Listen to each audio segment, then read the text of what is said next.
पुरंदर तालुक्यातून जाणाऱ्या पुणे पंढरपूर महामार्गावरील जेजुरी जवळील साकोर्डी येथील टोलनाक्याचा प्रश्न आणखीनच चिघळत चालल्याचं पाहायला मिळतंय। सुरुवातीला जेजुरी येथील ग्रामस्थांनी या टोलचा तीव्र विरोध केला होता। त्यासाठी टोल सुरू होताच आंदोलन केलं होतं। टोल वसुली तात्पुरती थांबवली होती, मात्र प्रश्न न सोडवताच प्रशासनाने पुन्हा एकदा टोल सुरू केला आणि मग राष्ट्रीय काँग्रेसच्या वतीनं स्थानिकांना टोलमधून सवलत द्या या मागणीसाठी आंदोलन केलं। त्यापाठोपाठ राष्ट्रवादी काँग्रेसनं देखील याच मागणीसाठी त्याच दिवशी आंदोलन केलं। या दोन्ही काँग्रेसच्या आंदोलनानंतर देखील स्थानिक लोकांना कोणताही दिलासा अद्याप तरी मिळाला नाही आणि म्हणूनच आज गुरुवारी सकाळी याच भागातील वारकरी संप्रदायातील हरिभक्त परायण अमोल कामठे यांच्या नेतृत्वाखाली टोल माफीसाठी आंदोलन करण्यात आलं। सकाळी 9 वाजता सुरू झालेलं हे आंदोलन जवळपास 1 तास सुरू होते। पोलीस प्रशासनाच्या मध्यस्थीने हे आंदोलन तात्पुरतं माघारी घेण्यात आलं असलं तरी पुरंदर तालुक्यातील टोलपासून 30 किलोमीटर अंतरावरील गावातील लोकांना या टोलमधून वगळण्यात यावं, त्या भागातील वाहनधारकांकडून कोणत्याही प्रकारचा टोल वसूल केला जाऊ नये अशी मागणी यावेळी करण्यात आली।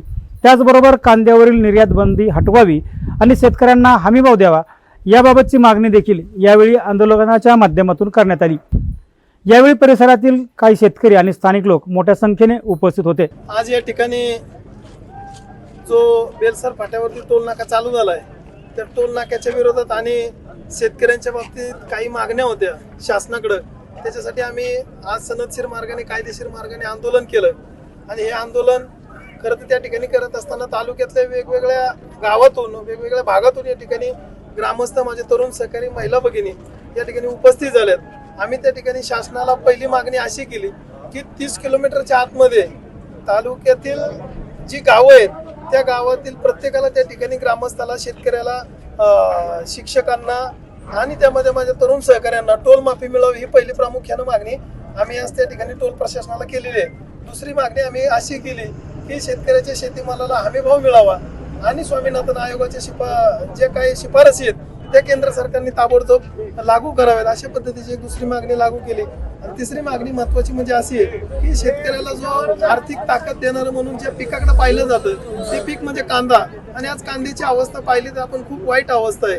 आणि म्हणून कांदा या पिकावरील जी निर्यात बंदी केंद्र शासनाने लावली ती निर्यात बंदी उठवावी आणि शेतकऱ्याला त्या ठिकाणी कशा पद्धतीनं कांद्याला जास्तीचा भाव देता येईल याचा विचार करावा अशी एक आम्ही मागणी राज्य शासनाकडे आणि केंद्र शासनाकडे केलेली आहे। आणि लोकशाहीचा चौथा स्तंभ म्हणून ज्या पत्रकारांना आज समाजामध्ये पाहिलं जातं त्या पत्रकारांच्यासाठी सुद्धा ही टोल माफी त्या ठिकाणी संपूर्ण असावी अशा पद्धतीच्या विविध मागण्या आम्ही या आंदोलनाच्या माध्यमातून या ठिकाणी प्रशासनाला केलेल्या आहेत।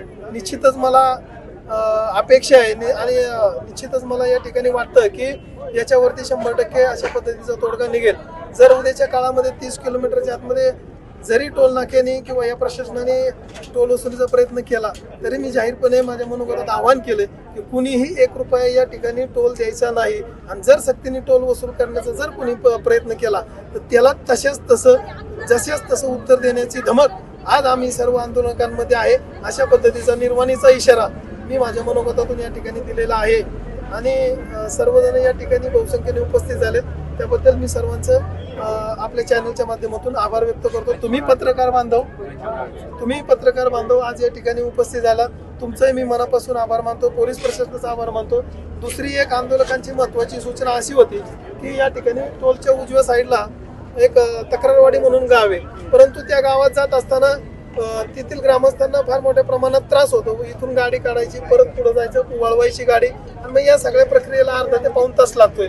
गावात जायला 2च मिनिटं लागतात, परंतु टोल मधून बाहेर पडायला अर्धा पाऊण तास लागतो। त्याच्यावरती सुद्धा टोल प्रशासनानं योग्य ती दखल घ्यावी। दुसरी गोष्ट की ॲम्ब्युलन्सच्या एका ड्रायव्हरचा मला 2-3 दिवसापूर्वी फोन आला होता की ॲम्ब्युलन्सला सुद्धा इथं सहकार्य केलं जात नाही। तर माझी टोल प्रशासनाला विनंती आहे की बाबा ॲम्ब्युलन्समध्ये इमर्जन्सी पेशंट असतात, त्यांच्याकडे त्या ठिकाणी हॉस्पिटलला पोहोचण्यासाठी वेळ कमी असतो, त्यामुळं टोल प्रशासनानं योग्य ती दखल घेऊन कमीत कमी वेळेमध्ये ती ॲम्ब्युलन्स तिथून टोलच्या बाहेर काढून देणं ही प्रशासनाची जबाबदारी आहे। तशा पद्धतीचं काम प्रशासनाने केलं पाहिजे। जर या गोष्टींवरती जर त्यांनी नाही उपाययोजना केला तर उद्याच्या काळामध्ये आज जे आंदोलन शांततेच्या आणि अहिंसेच्या मार्गाने चाललंय तर ते उद्याच्या काळामध्ये या आंदोलनाला निश्चित चुकीचं वळण लागण्याशिवाय राहणार नाही, एवढं मी आपल्या चॅनलच्या माध्यमातून प्रशासनाला सूचित करतो। अनेक स्थानिकांच्या आधार कार्ड दाखवूनही टोल पडतोय अशा तक्रारी येत आहेत, काय सांगाल?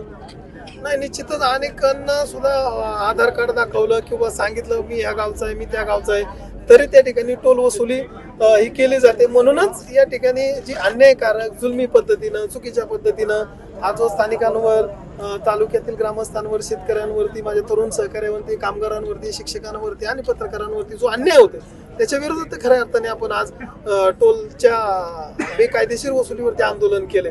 जर उद्यापासून किंवा आतापासूनच जर अशी चुकीची वसुली जरी झाली तर निश्चितच त्याच्यावरती सुद्धा भयानक अशा पद्धतीचं याच्यापेक्षा कितीतरी पटीनं मोठं आंदोलन उभारण्याची ताकद त्या ठिकाणी आमच्या सर्व आंदोलकांमध्ये आहे, एवढंच मी त्यांना सांगतो. पुणे पंढरपूर महामार्गावर पुरंदर तालुक्यात टोल नाका सुरू झाल्यापासून या टोलला स्थानिक लोकांकडून कडाडून विरोध होते. जेजुरी ते सासवड हे अंतर केवळ 18 किलोमीटरचं आहे. या 18 किलोमीटरसाठी या भागातील लोकांना टोल भरावा लागतो.